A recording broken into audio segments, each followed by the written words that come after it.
करनी का फल ही मिलता मैया, जैसा कर्म करोगे वैसा फल मिलेगा। कर्मण्ये वाद का रस्ते माँ फलेश कदाचन।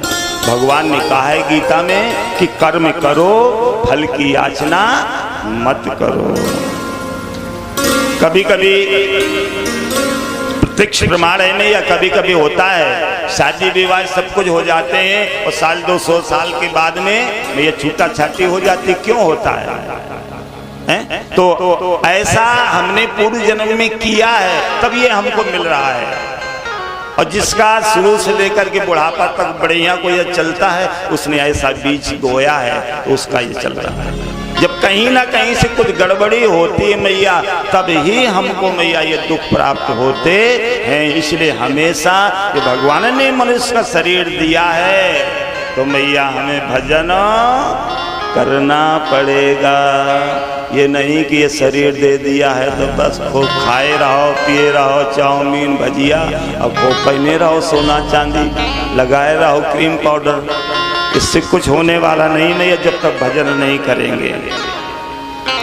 बस जो भजन करेंगे, कहते हैं मैया उदर की तृप्ति किससे होगी?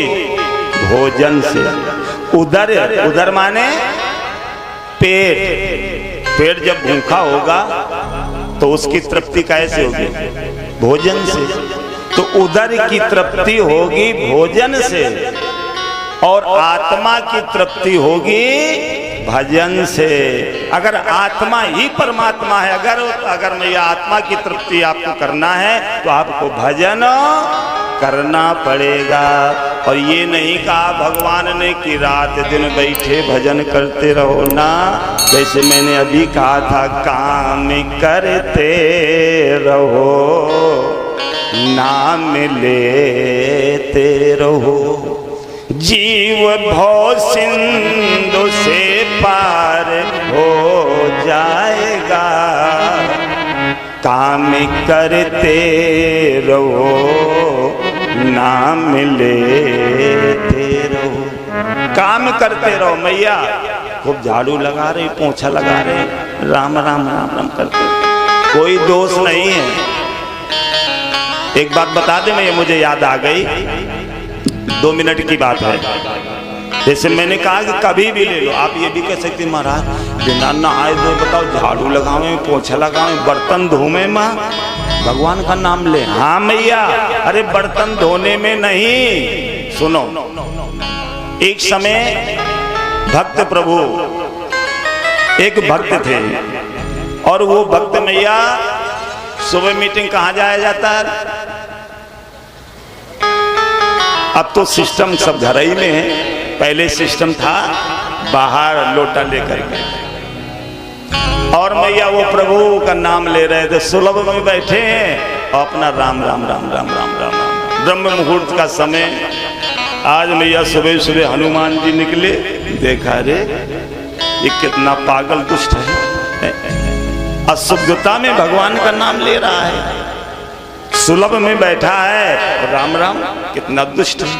हनुमान जी गए और पीछे से एक खींच कर करके लात मारी, और जैसे एक खींच कर करके लात मारी,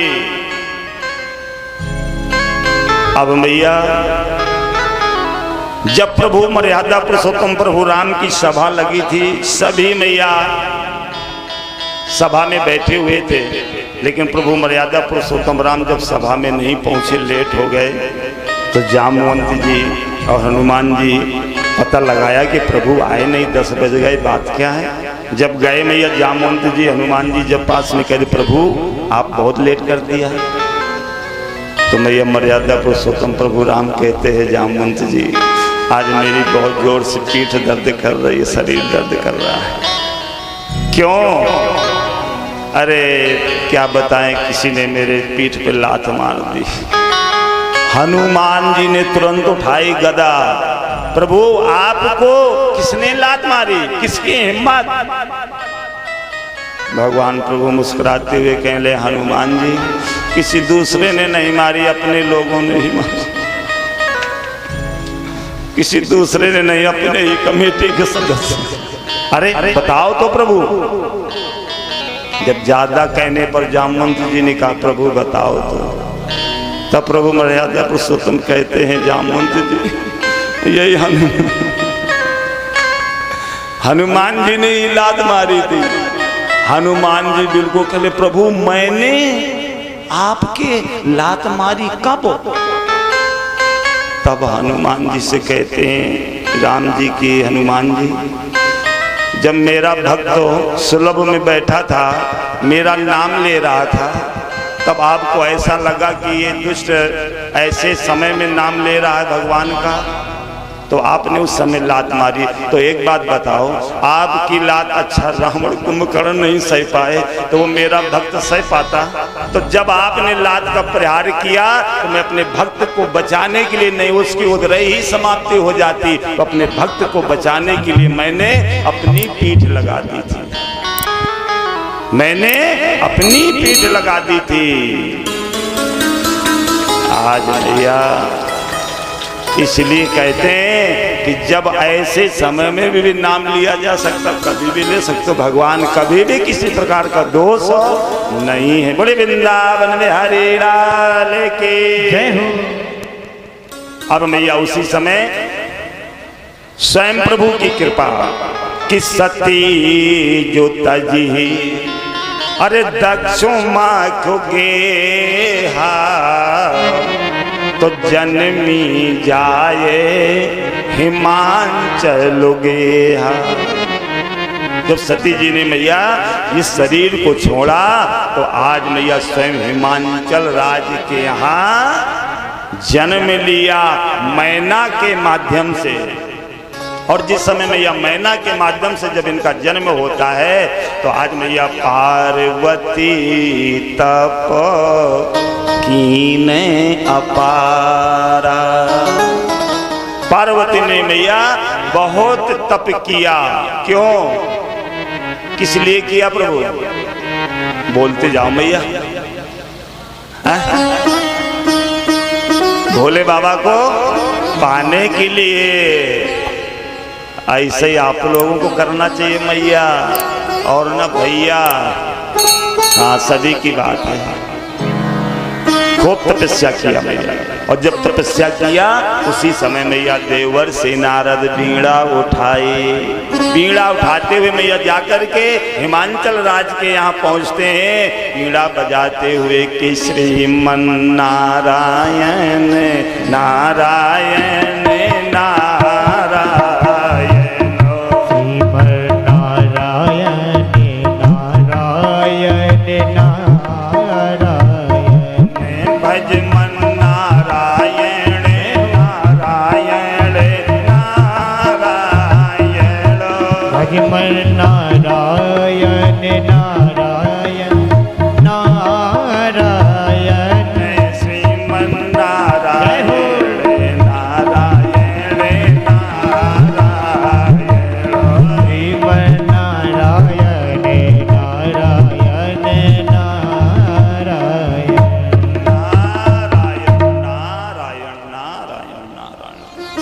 मैया आज हिमांचल राज के भवन में पहुंचते हैं। आज मैना से मिले और मैना ने जैसे देवर्षि नारद को देखा, बड़े प्रेम से मैया बिठाया, आसन लगाया। और मैया जब किसी के घर में संत महात्मा गुरु पहुंचते ना तो माताएं तुरंत अपनी अपनी जो भावनाएं होती हैं वो तुरंत कहे हेलो, कहे हिला रहे, तुम हिला रहे, ये भी हिल रहा है, कोई और किनारे। आज प्रभु अब भूल गए कथा, बताओ कहाँ कह रहे थे? भूल गए तुम्हारे चक्कर, कहाँ कह रहे थे? बड़े श्री शंकर भगवान के जय हो। आज मैया जय श्री देवर्षि नारद पहुंचते हैं। आज मैया उस समय मैना की जो अंतर भावनाएं थी, और उसी समय मैया अपनी बेटी पार्वती को बुलाया, और पार्वती को बुला करके मैया कहते हैं बाबा मेरी पर्वतिया के जरा हस्तरेखा देख लो। क्या देखना प्रभु? हस्तरेखा।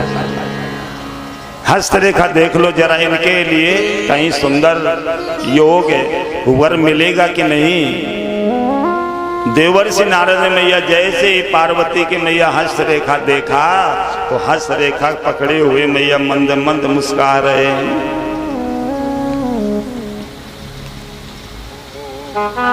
मैना कहती बाबा कुछ बताओगे?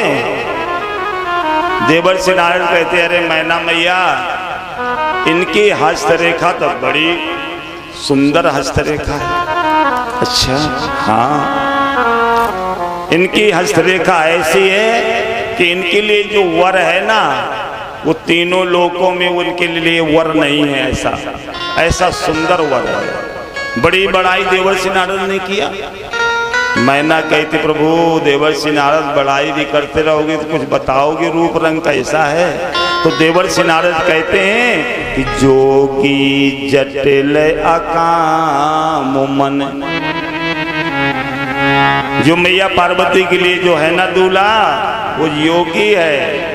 जोगी जटिल अकाम मन और नग्न अमंगल भेष, और अस स्वामी यह कही मिले परिहस्त अस रेखो।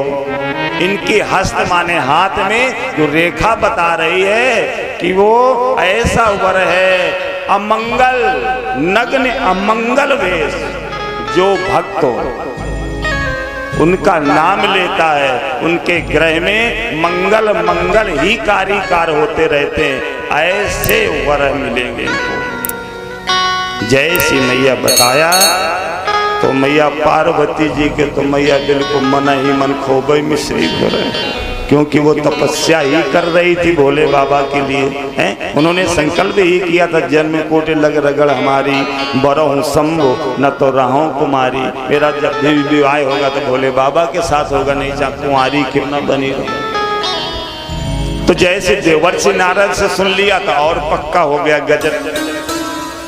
लेकिन मैया देवर्षि नारद जब उधर से बता करके लौट करके आते हैं तो स्वयं भगवान विष्णु से कहते हैं प्रभु हमने एक जोड़ा बना दिया, एक जोड़ा हमने बना दिया। भगवान स्वयं विष्णु कहते हैं देवर्षि नारद किनका जोड़ा बनाया है? कहने भोले बाबा का और पार्वतिया का। किसका? भोले बाबा और पार्वतिया का। पार्वतिया माने पार्वती का। भगवान विष्णु कहते हैं नारद तुमको सोचते समझते नहीं हो और वादा कर आए। कहले हाँ मैं तो कह आया। भगवान विष्णु कहते हैं देवर्षि नारद आपको मालूम है कि भोले बाबा विवाह करेंगे? तुम तो कह आए जाकर के मैना से कि भोले बाबा के साथ में पार्वती का विवाह होगा, और भोले बाबा से परामर्श किया है कि वो विवाह करेंगे। अरे जब से सती का मरण हुआ था तब से उन्होंने आज तक समाधि लगाए हुए हैं, वियोग में बैठे हुए हैं, और उनसे आज तुमने कह दिया शादी के लिए। देवर्षि नारद कहते हैं प्रभु मेरा नाम है नारद, मैं जो कहता हूँ वही होता है, मेरी बात कभी आज तक रद्द नहीं हुई। ना रद्द, जो मैं बात कह दूं वो रद्द नहीं होती है, इसीलिए तो मेरा नाम है नारद। और ये काम है अब आपका, अब आपके ऊपर है। मेरी बात हो रद्द करो कुछ भी करो, अब आपके ऊपर है। भगवान विष्णु ने तुरंत भी मैया ब्रह्मा बाबा को बुलाया और सभी देवी देवताओं को लिया साथ में कैलाश पर्वत पर भोले बाबा के पास पहुंचते हैं। भोले बाबा मैया समाधिष्ठ हैं। स्वयं सारे देवी देवता ब्रह्मा जी और मैया देवर्षि नारद स्वयं भगवान विष्णु और देवता मैया श्री स्वयं भोले बाबा को समाधि में बैठे हुए हैं और मैया जाप करने लगे। ओम नमः शिवाय, ओम नमः शिवाय, ओम नमः शिवाय, ओम नमः शिवाय, ओम नमः शिवाय, ओम नमः शिवाय,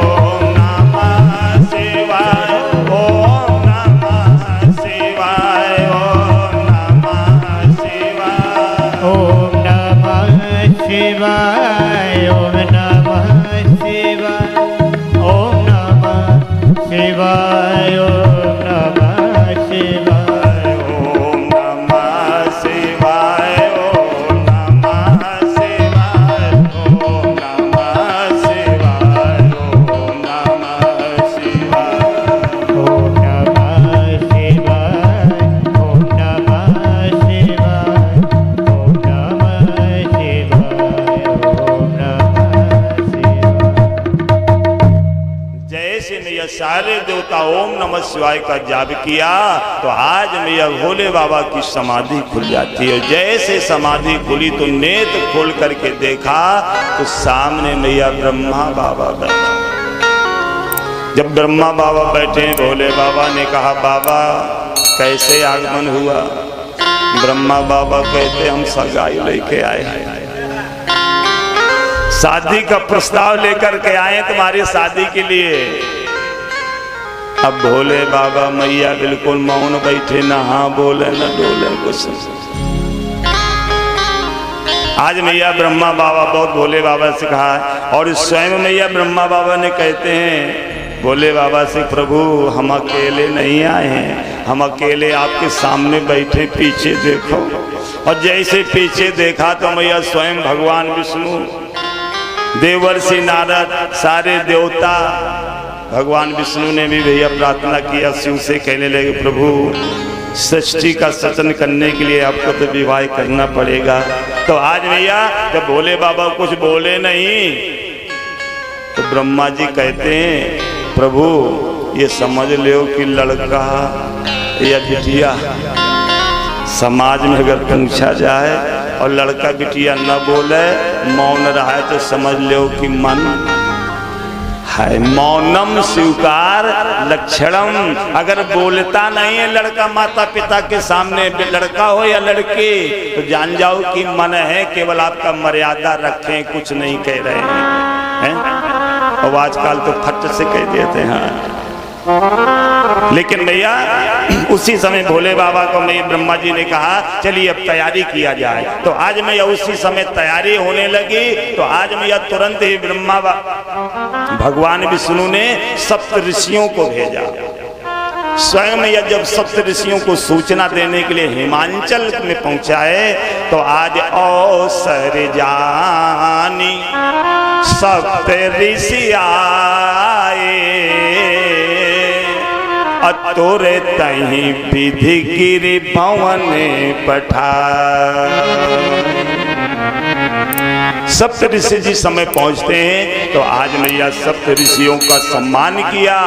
और उसी समय मैया हिमांचल महाराज ने कि पत्री ही सप्त ऋषि ने सोई दीनी, और गए पद विनय हिमांचल की। सप्त ऋषियों के हाथ में आज हिमांचल महाराज ने पत्री दिया। पत्री का मतलब जानते हैं मैया? कौन कौन जानता है? जरा हाथ उठाए, और जितने नहीं हाथ उठाए तो नहीं जानते हैं। चलो हम बता दें, पत्री का मतलब पीली पत्री, पीली चिट्ठी। और पीली चिट्ठी मैया जो पहले दी जाती थी, आज भी दी जाती है, लेकिन अब कब दिया जाता है? जब सब कुछ हो जाता है। आज ही बारात है और आज लगन जा रही है। पहले था मैया पीली पत्री में मैया स्वयं बेटी का हत्था लगवाया जाता था, सफेद वस्त्र में लगवाया जाता था और उसी कोरे कागज में लगवाया जाता था। वही मैया जाकर के भेजा जाता था वर पक्ष में। और वर पक्ष की जो बढ़िया बूढ़ी दबाई दादी सासू जेठानी जो भी होती थी, सभी बैठ करके परामर्श करती थी। उस हत्था को, उस हथेली को देखती थी कि बेटी की क्या उम्र है। उस हथेली से तगाजा लगाया जाता था कि बेटी की उम्र 14 साल है कि 18 साल है, क्योंकि पहले कुंडली तो बनती नहीं थी, केवल बेटी के हत्था से ही पहचान होता था कि बेटी 20 साल की है कि 15 साल की है। इसलिए पीली पत्री में यह भेजा जाता था। और अब तो पीली पत्री तुरंत ही है, जिसी समय टीका उसी समय पीली पत्री, जिसको लगन बोलते उसका कोई महत्व नहीं। बोले वृंदावन बिहारी लाल की जय हो। आज उधर में हिमांचल नगरी में बढ़िया सुंदर सुंदर में आज सजावट होने लगी, विवाह की तैयारियां होने लगी। और इधर कैलाश पर्वत पर में विवाह की तैयारी होने लगी। आज भोले बाबा की विवाह की तैयारी होने लगी। मैया कौन कौन तैयार हुई के आया है भोले बाबा की विवाह में? भोले बाबा के विवाह की तैयारी हो रही है। सभी भक्त लोग नैया, सभी देवी देवता लोग भोले बाबा का श्रृंगार कर रहे हैं। और बाबा गोस्वामी तुलसीदास जी ने जो लिखा है क्या कि शिवहि शंभु गण करहि श्रृंगारा, शिवहि शंभु गण